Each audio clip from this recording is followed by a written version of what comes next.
before I explain exactly how this all works, let me give credit where it's really due, and that's to Pat Metheny. His newest album, Moondial, which is just beautiful, is played entirely on a baritone acoustic guitar. He's tuned A to A, it's got a longer scale length, and he's removed the two center strings, and he's replaced them with much lighter strings that are then tuned an octave higher. You get a really interesting sound. He gets a really interesting sound out of it. You know, he's a genius, so it kind of helps. But it really is unique. You get, on big chords, you get a big chime in the middle of the chord. On smaller chords, on the top four strings, you get a very close, tight voicing that you can't get with a normal tuning. And I really wanted to try it.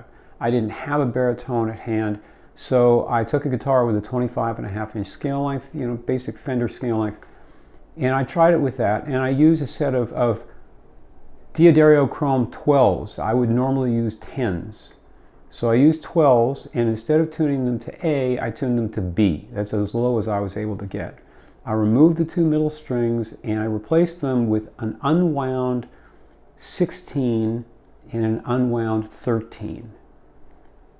And then tuned those an octave up. So you still have the same intervals, except that those two middle strings are one octave higher. And I really got very close to what Metheny was doing. You know, I may not be as good as he is, but the guitar does what the guitar does, and it gave me those effects. And I dove in as deep as I could for about a week, and it suddenly occurred to me, there's nothing inherent about this being a baritone tuning. There's no reason I couldn't do this with a guitar that's in standard pitch. It's just tuned, you know, E, A, D, G, B, E. Except I took off the two middle strings, and this time I replaced them with a 12 and a 9 for the D and the G. So the D is now 3 semitones higher in pitch than the B string, which is at normal pitch. The G string is now at 3 semitones higher than the E. So as a pair, they are higher than the top pair. And you get some amazing sounds out of this. It's easy to do. I'm doing it on my Mustang. I think you could do it on a Gibson scale length. Depending on what strings you use, you could probably even do it on a Fender scale length. It depends on how much tension you like. I don't like a lot of tension, so I've got things strung pretty loose. I like it on my Mustang. The Mustang's only 24 inches long, so it's really easy to do.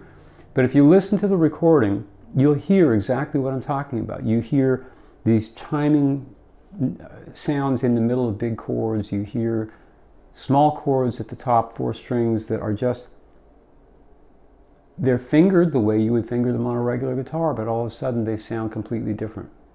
They're tighter, the voicing is different, and then you can start getting into voicing chords specifically for this tuning, which is what I did on the very final chord of that whole passage. And you can hear it's just something that on a regularly tuned guitar, you can't get that sound. So it's really easy to do. I would encourage anyone to do it. If anyone's interested in hearing more, by all means, you're free to get a hold of me, and I'll help you put it together.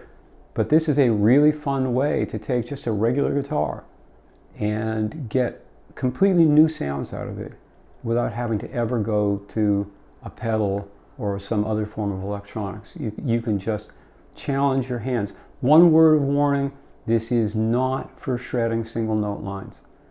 The interval between that high G string, which is now an octave higher, and the B is really huge. And so doing single note lines, I try and keep them entirely on the B string and the E string, rather than going across that boundary into the two high tuned strings. They can really, really sound very weird. So this is really for playing chords and chord melody.